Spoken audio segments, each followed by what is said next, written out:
Of the hearing, I will begin the questioning and recognize myself for 5 minutes. All right.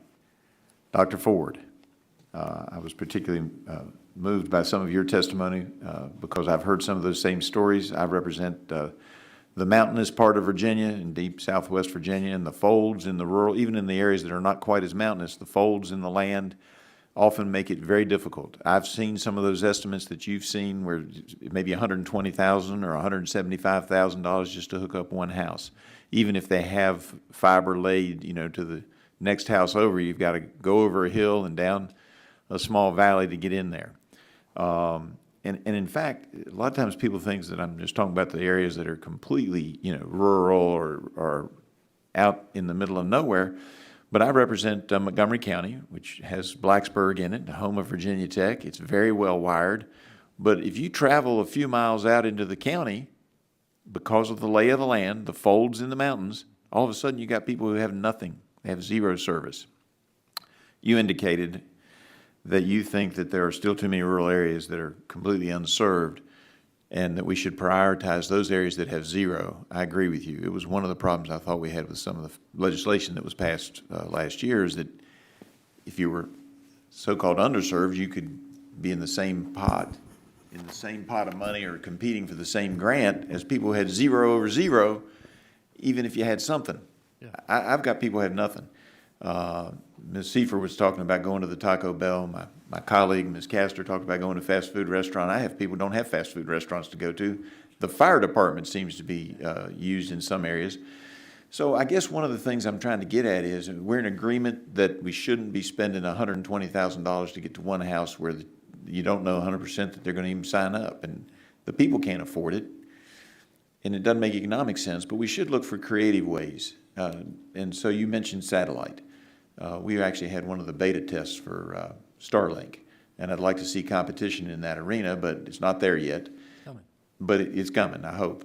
So what do you think we should do from a federal standpoint to encourage that? I will also tell you that Appalachian Power has worked on some deals, and they did it first in Grayson County, Virginia, and now they're looking at some of my other counties where they will they use their electric I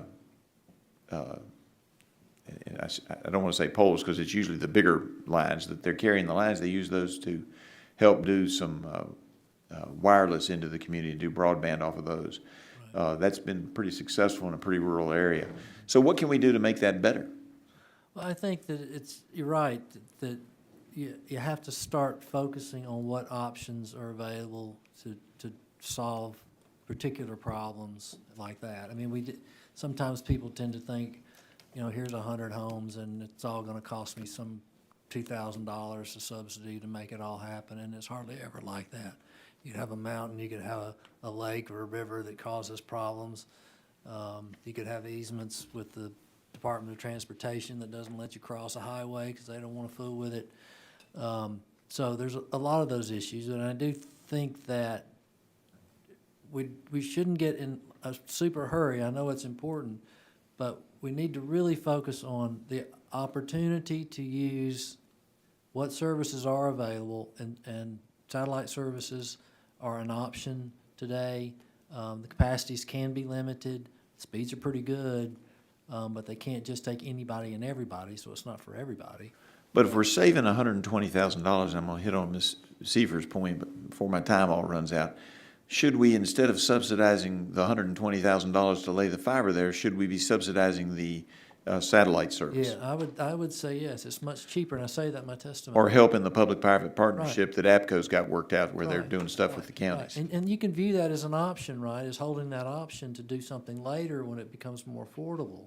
Right. Get something to them now that's not too expensive. And Mr. Von, your report indicated that NTIA ought to do a compile and transmit a report to Congress that identifies statutes preventing broadband program alignment. Should some of that focus on where we could have these public-private partnerships or have deals where we say this house is just, we're in an area where we're not going to ever be able to lay fiber there in a practical sense, and we can afford to spend, for 30 years we can subsidize them cheaper than we could run the fiber up there, to wait until we get the technology, as Dr. Ford says, to do something different. Yeah, absolutely. So some programs will allow for things like satellite programs to participate. Others will not, right? So we want to be able to make it available for different technologies that can serve different communities, right? So not one technology is going to be able to serve every community. Some are going to be fiber will work just fine, and others you might need a wireless solution, you might need a mobile solution, or a satellite solution. And so having that flexibility amongst programs is important. And we should get a report from the various, how many agencies was it that are, 15 agencies and 100 programs, I think? That's Yeah. All right, I've overtaken my time, so I better yield back before I get mad at myself.